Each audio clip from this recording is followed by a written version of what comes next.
So you've been playing around in FL Studio and you can create beautiful melodies. But you want to know a few spicy tricks to make your melody sound so much better. Well, you clicked on the right video. Let's open up FL Studio. Before we get to trick number 1, I recommend you enable the scale helpers. Right-click the note and choose a scale you want to work in. For example, D minor. If you then enable the scale lock, you can only draw in notes that fit in your scale. Trick 1. Let's start with building the bass notes. This will instantly lay down the fundamentals of your melody and can help you create chords afterwards. Let's start with the D note and go downwards from here. Draw in a B flat and then a G note.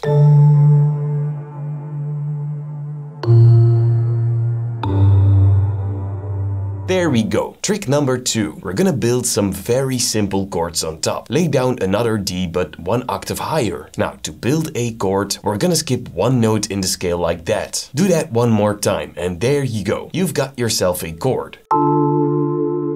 Next, we're gonna hold Ctrl and select that chord. Then hit Ctrl+B to duplicate it all the way to the end. This chord now repeats itself throughout the entire pattern.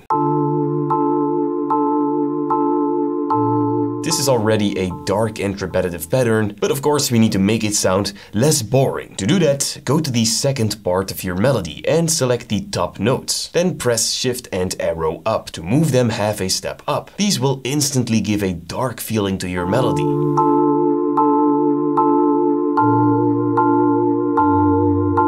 Trick number 3. We're gonna make the chords move and kinda give it a personality. For that, we're gonna remove the third of our chords for a second, and as you can see, here are 2 notes in the scale that lay half a step apart from each other. We're gonna use it to make it sound extra dark. You can, for example, create a melody that goes up like this. You can do whatever you want, of course, just try and take advantage of the half steps. I'm also gonna add some accents to the melody. There you go.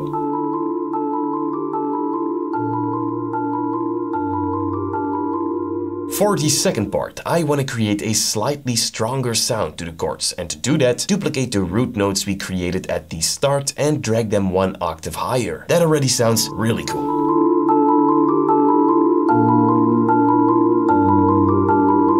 Trick number 4. You gotta find the right sound that works for you. This doesn't mean you gotta buy expensive plugins like Omnisphere. Don't get me wrong, it's extremely powerful, but it's gonna cost you a kidney. Good thing I know an instrument that basically works for any genre. Lo-Fi Panda 3 will have your back. It's a super beginner-friendly plugin with tons of presets. You can, of course, adjust the sounds exactly the way you want.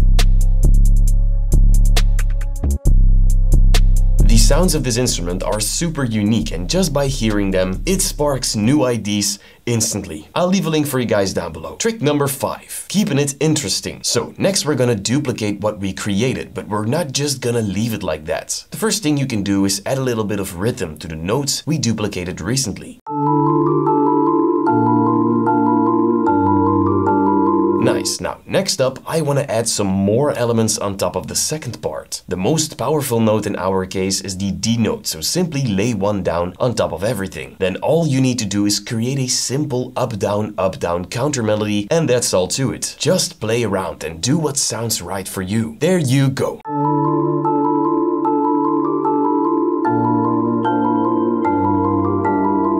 Trick number 6. Layering. So I added this second instrument in the channel rack and created this super simple melody.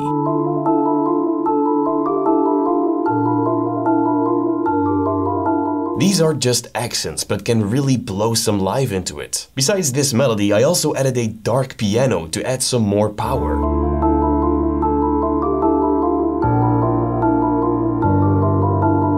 Cool, now I also quickly added a simple drum loop on top of it so that you have an idea what you can do with it.